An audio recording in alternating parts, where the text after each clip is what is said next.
you share it with everyone else because it's such an amazing, amazing story to share. Thank you. Thank you so much. Where shall I begin? Well, yes, you know what? Begin by introducing yourself. Tell my audience a little bit about yourself, and then let's jump right into it, okay? Okay, perfect. So, I am Hope Reger. I live in Ohio, where all 4 seasons happen in a week, and we're feeling that this week as we speak. I live with my husband, Mike, and I have 2 children. Brian is 35, Justin's forever 19. I have a beautiful daughter-in-law who is just amazing, and I'm so blessed with my 3 granddaughters. Halen and Adeline and Briley. And that's what I live for, right? Those are my hobbies. And I just recently retired from a major financial institution after 27 years and to pursue my passion, which is grief to hope. Perfect, perfect. So I want to read a quote before I ask you my first question. This is actually on your website, and it says, "Within every individual lies the strength to rise above the pain of loss and create a life filled with purpose, joy, and hope." What does that quote mean to you today, Hope? And what did it mean to you when you first came across it or you wrote it? For for a very long time, I didn't know what grief was about at all. And I had dealt with the loss of grandparents, the circle of life kind of thing that most children, adults deal with. And then the tragic event of losing my son put me in a tailspin of I didn't know how to react, how to be, how to function. And so over the long period of time, the past 8 years, I've learned that having hope is what really moves us forward in every situation that we come across, whether it's the loss of someone, a loss of relationship, a loss of anything, or as life changes, that hope is what is always needed.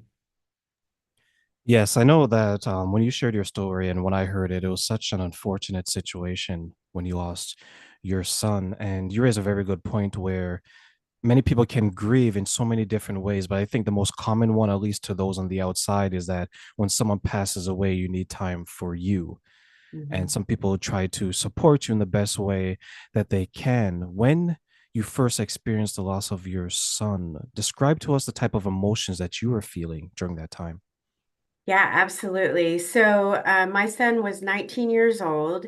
I was the parent that received the knock at the door. And ironically enough, the police that showed up at my door handed me a note instead of telling me what had happened and told me to give that person a call. So I assumed there was no severity in what they needed. Maybe my son, he was 19, got in trouble. I just felt like if it was something horrific, they would have told me in person. And so when I dialed the number, I thanked them and they went on their merry way. And I dialed that number, and the person on the other line answered Greene County Coroner. My world, my emotions at that very moment was complete disbelief, shock, overwhelmed with, all kinds of sadness, of course. And at first, I'll be honest, I really, truly did not believe that they had the right person. Like they didn't have the right mother, the right Justin. Like this was all a big misunderstanding. And most of all, I just tried to talk to the coroner and say, listen, where's my son? I can fix this, right? Like tell me where he is. Where do I need to go to fix this? And so at first it was a lot of denial, a lot of shock, a lot of disbelief. And then ironically enough, you go into an autopilot, or what I think autopilot means.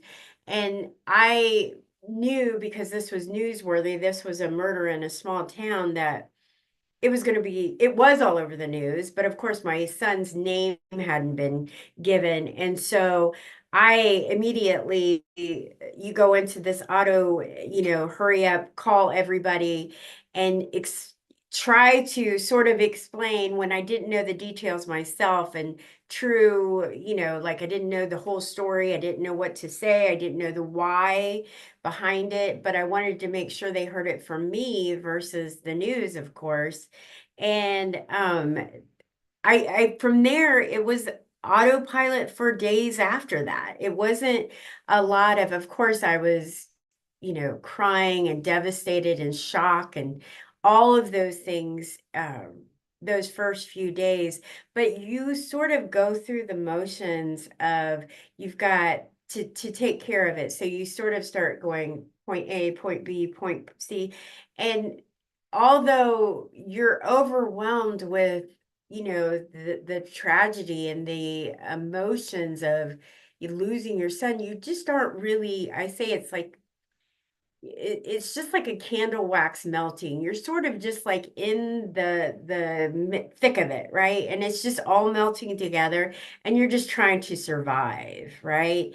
Then once after the funeral and everything goes on, those next days, weeks, and months, rage began to come in, and anger, and frustration, and I was in a very, very dark place, and I didn't recognize myself and who I was becoming. And all of those emotions in those first weeks and months, you were just barely surviving. And on top of that, because of the tragic events, then there was the anger, which I'm sure many, even in the griefs of others, there's a lot of rage, a lot of anger, a lot of why him, why this person, why that person. And so I think it was also and understanding, like I didn't know how this grief thing worked, right? Like I didn't know how to grieve. I didn't know if I was doing it right, if I was doing it wrong, if this wasn't what the TV looked like, this wasn't what the movies looked like, right? This was I was in your face, and there was days I could cry, there was days I couldn't cry, there was days that I could get out of bed, there was days I couldn't get out of bed. And it was just a very dark and ugly place for a very long time, and it was very, very hard. And I tell anyone that is going through grief is that it is unique, like you said, very unique to you, and you cannot compare it to any other grief you've had in the past, to any other grief that you'll have in the future, and to anybody else's grief. Don't allow them to compare it to you as well. So, yeah, for the first few weeks, months, it was an ugly, dark place for sure. There was a woman at work that I used to work with. This must have been, wow, we're aging ourselves a little bit here, Hope. This must have been like 10 years ago. Her daughter passed away, Uh-huh. and her life was devastated in a lot of ways that you mentioned. And she took time off of work, and then 1 month became 2 months, 2 months became 6 months, and she had a very difficult time trying to function. And it goes back to that saying where a parent isn't ever supposed to bury their child. Mm-hmm. A child is Mm-hmm. supposed to bury their parent. And one thing that she mentioned that she struggled with was people were telling her what to feel instead of allowing her to feel what it is that she feels. And I think maybe part of the problem was on TV, right? Like when someone passes away, the only thing I can compare it to is like they won the lottery. Like there's this, it's like a party in a sense, right? In the movies. And it's kind of odd because when we go through, we're like, okay, where's my party? Mm-hmm. Right, right. Right? Where's like my celebration? Yeah, people say don't throw yourself a pity party, but in a lot of ways, you do feel bad because your life before this person passed away is going to be different than when this person passes away. And when I hear your story, and for you, did you have a sense of what life would look like without your son? So that's part of the grieving process that I went through is when you lose someone, not only do you lose that person, but you also lose the identity of who you were with that person. and you lose the life that you would have had with that person, right? So there's a lot of grieving that has to happen. It's just not the actual loss of the person that you're grieving. I was grieving, it was very close to Christmas time, and I remember signing, Love Mom on my older son's packages, and I was thinking, I only have one son now that will call me mom. And so, for many of us that lose children out there, that might be their only child, that identity is lost as well as a parent. Even though you'll always be a parent because you'll always love and nurture and have your children with you in your heart when you lose them, but it changes who you are, it changes your identity. And depending on how you want your life to proceed, everything will start to change within the grief and within your own life compared to what it used to be, right? And everybody says, get back to normal. Let's just get back to normal. Get back to who you were before. And my whole life changed. And it wasn't that I only lost my son. I lost being a mother to that son. I lost the rest of what could have been of his life and ours together. And I lost the person that I was and how I reacted to certain events, things that happened in my life. It's taught me a lot. And I tell everyone, you're not going to ever be that person before that phone call, that event, that death, that anything. You're going to change and you're going to evolve. And for a lot of us, it takes a little bit of time, but we start to move forward into that new identity. And for me, it was, I say this with tongue in cheek kind of thing. It was a gift that my son gave me to teach me I'm more patient, I'm more in the moment, I'm more forgiving, and I'm more, this is today, right? This is tomorrow may is not promised. I have today, I have right now, and I need to make the most of what that life means to me and my children and my grandchildren. And sometimes that morphs into a different reality, a different person, a different way of thinking in your everyday life, right? And it can be amazing. Like I am such a better person than I was before. And I thought I was pretty great before, but like literally my son gave me such a gift that most people, until they go into the grief process, will never understand the value of time. And that's really all it's about.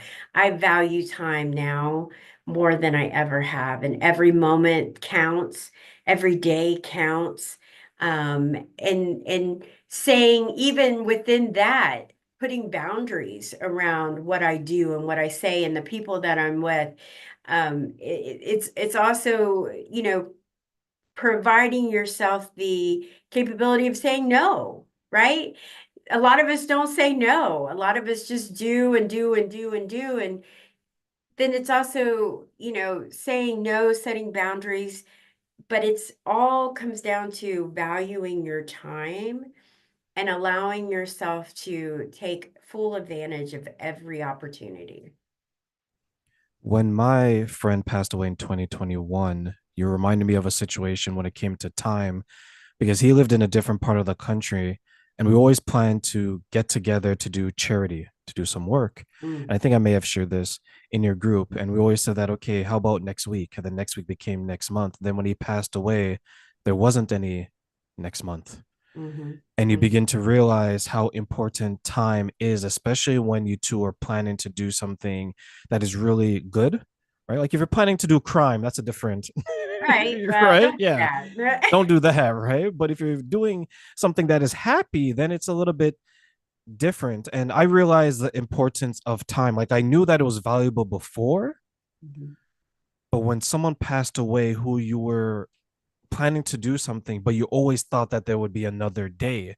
And when mhm. that another day doesn't come now, then you're like, wow, it could literally be a snap of the fingers and you're gone. Because the way he passed away, he was at work doing the same thing that he was doing every day. He was helping customers at the bank. He collapsed in front of everyone and he just died in front Mm, of everyone doing something that he normally does day in, day out. And I tell people it could be that situation where you're running late to work and you don't get to tell your wife or your husband or your kids goodbye. You hmm get into that car, you're in an accident, hmm that's it. Yeah. And I stress the importance to people that when you build these connections, you realize that when you have someone that enters your life that's very important, you're a different person before they enter your life and after you enter your life. And then if they leave, you're a different person before they left and after you left. Why do you think maybe some people forget the impact that this person had on them because maybe they're trying to navigate who they're going to become after this person has left? So I think a lot of us take advantage of time. They think that we always have time. I look at it in the gym. If you go into the gym, you have two people there. You have older people there and you have younger people there. Usually not in the midst of maybe few and far between, but it's usually younger. They want to improve themselves. They want to get better. They want to, they're young. They've got a lot of energy, whatever that may be. And then the older people are like, shoot, it's getting late. Right? It's getting to be late, right? My cholesterol's up, my heart's not the best. Da, da, da. So we have these people that take advantage of saying, here I'm young, I'm going to keep doing it moving forward. But then we also have the people that say, hey, before it gets too bad, I'll do this. Or most of the time, it's already gotten bad and they're in there trying to save it. It's the mindset that we have all this time in the world until we don't. And so when people in our lives, especially in relationships with toxic people, we allow ourselves to put up with a certain level of toxicity, right? Like we allow ourselves to put up with people because, you think it's not that big of a deal. It's not that hard. It's not that, whatever. Or when we force ourselves to attend a party we really don't want to go to or a work event or whatever, we put ourselves in these situations that normally we wouldn't if we had the chance to say, hey, this is it, Hope. Today is the day. You get no more tomorrows. I guarantee you that I would make different choices of my day if I knew that tomorrow wasn't going to be here. And that's where I was getting at with the gym. It's like we always think we have all this time till we don't have all this time, right? And it's the same thing with life as we start to accept and allow things to happen in our lives because we are always like, we have time, it'll be better. Tomorrow I'll get another job and then we realize 5, 10 years down the road that we're still stuck in this horrible job that we hate, but we're putting up with it thinking one day I'll do this, right? And that's why I always say to people, you have to look at it as day one versus one day, because the one days normally never show, right? The one days of starting your diet usually don't ever come around. Like one day is not a specific day. Like that's why I tell people, like, like one day I'll do this, one day I'll do that. I'm like, that's not like December 13th or a Wednesday. That's one day, right? So if we put on a deadline, like Parkinson's law states that if you put a deadline on something, it happens. If you don't put a deadline on it, half the time doesn't happen. And that's because our mind says by this date, I want to make a change, right? Or I have something at work that needs to be done by 5 o'clock. And ironically enough, if I say that exact project has to be ready by 2 o'clock, I'll get it done at 2 o'clock. But that's the way that our mind thinks. But as long as there's a deadline, right? Then that tells us we got to get it done. So we live our lives without deadlines, right? And ironically enough, that's when we run out of time. If you know what I mean. So it's like we have to put deadlines on things before our deadlines happen, right? And I'm making light of it, but it's an absolute truth that I think we don't put significant amount of effort accountability on ourselves to make any changes. We're in the midst of sorrow, despair, sadness. We just feel like this is what it is. This is how it's going to be, and it doesn't have to be that way, right?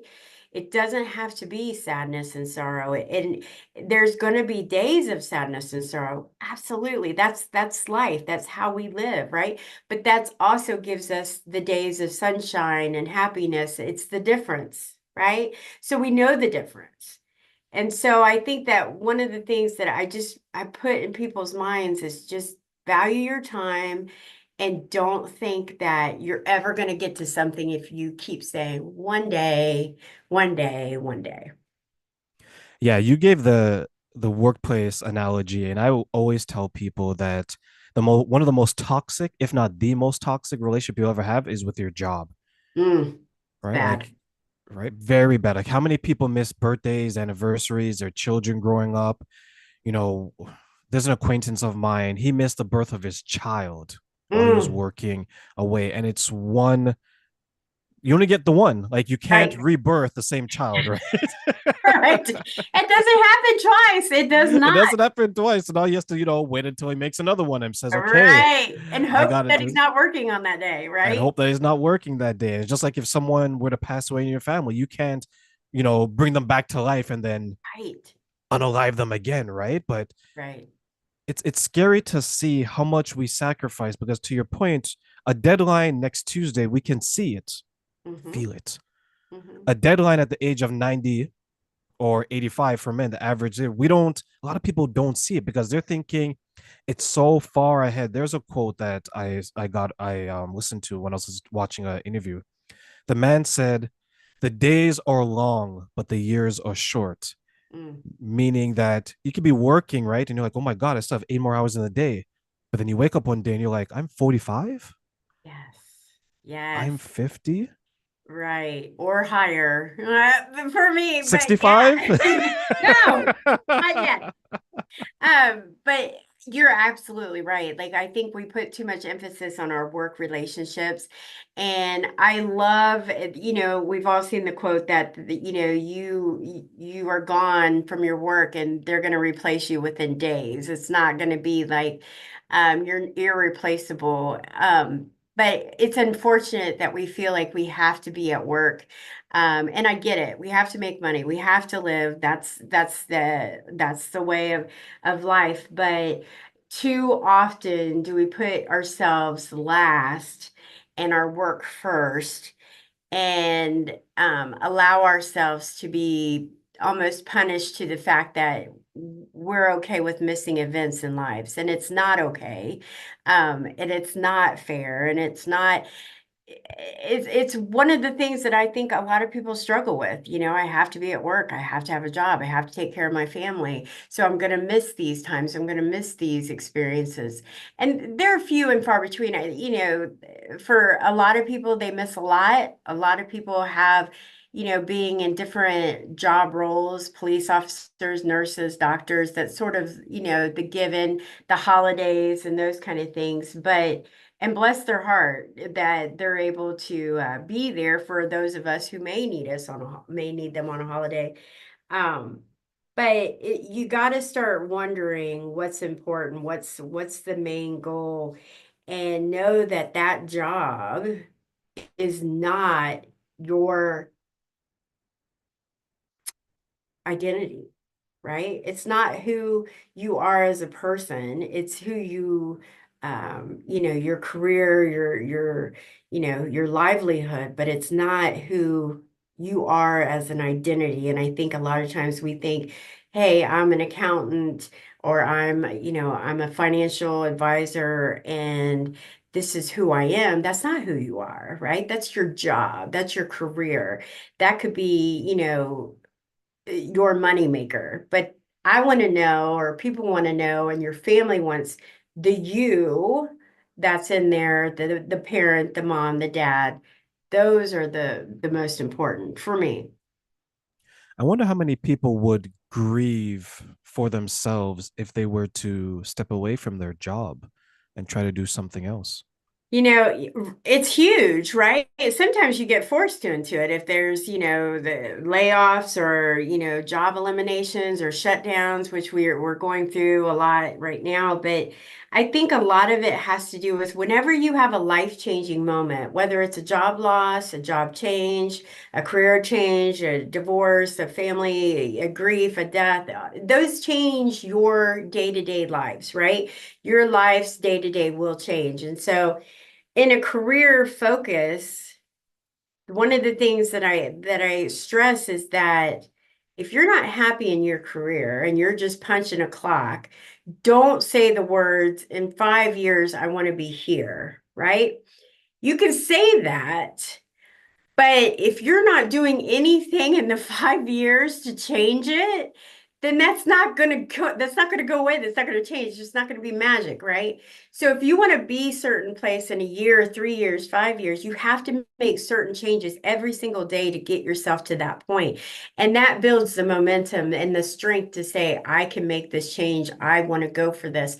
And a lot of times people don't dream, they don't pursue their passions or purpose because they feel like one, they're not worthy of it. Two, they're not educated enough for it. And three, they don't have enough knowledge or skill, right?